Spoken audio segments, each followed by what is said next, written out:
You know, sometimes people I have found through talking with others and through my own experiences that people sometimes want to talk to a higher power. They want to talk to their version of God, whatever that is to them.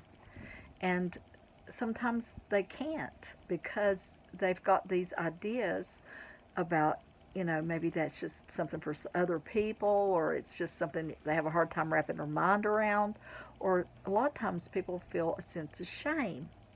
And even though they think the Lord knows everything, they just can't face somebody up there that could see all the negative. They're too ashamed. And that's understandable too. Psychologists actually say that we decide who God is by our relationship with our parents, believe it or not. And so if we are, have made to feel ashamed because of the way we were brought up or whatever, that's, totally understandable.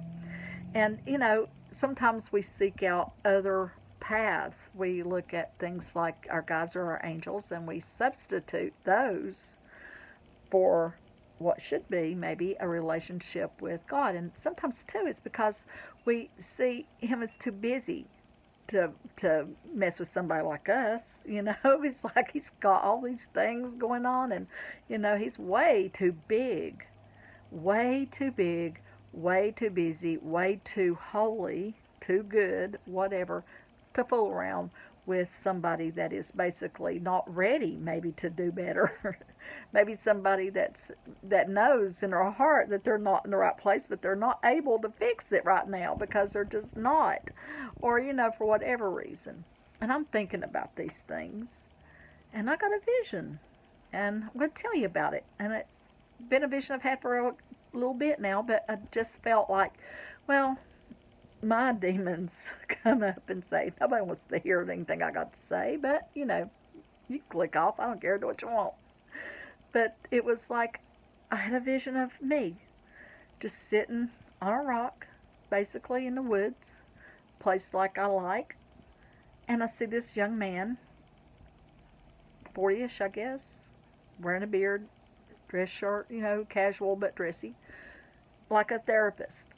It was somebody that you would expect to look like a therapist, a nice man, had a beard, nice one, not a crazy one, you know. And it looked like, again, what you would expect a therapist would look like.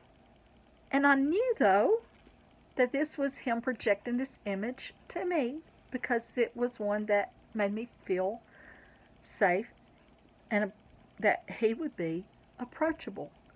And he said this to me, and this is what I'm supposed to tell you. He said, talk to me. You can talk to me. Just talk to me. It's okay. There's not one thing that you or somebody hadn't done what he hadn't seen before in the 100,000 years of humanity. In the past 10,000 years of civilization, he's done seen it. He knows. He gets it. He actually gets it. And if what at least this part of the Bible says is true, he even knows how many hair on your head. He's got them counted. He knows when a sparrow falls. He knows all these things. But he also knows you. And that's the message. Just want you to talk to him. You don't have to do anything weird. You don't have to burn anything. You don't have to prostrate yourself. Just get calm and talk to him.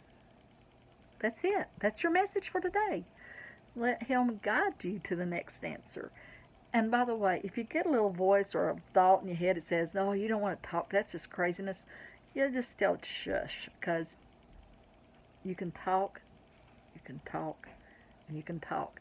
And if you're really good, you might be able to listen and hear and have some peace.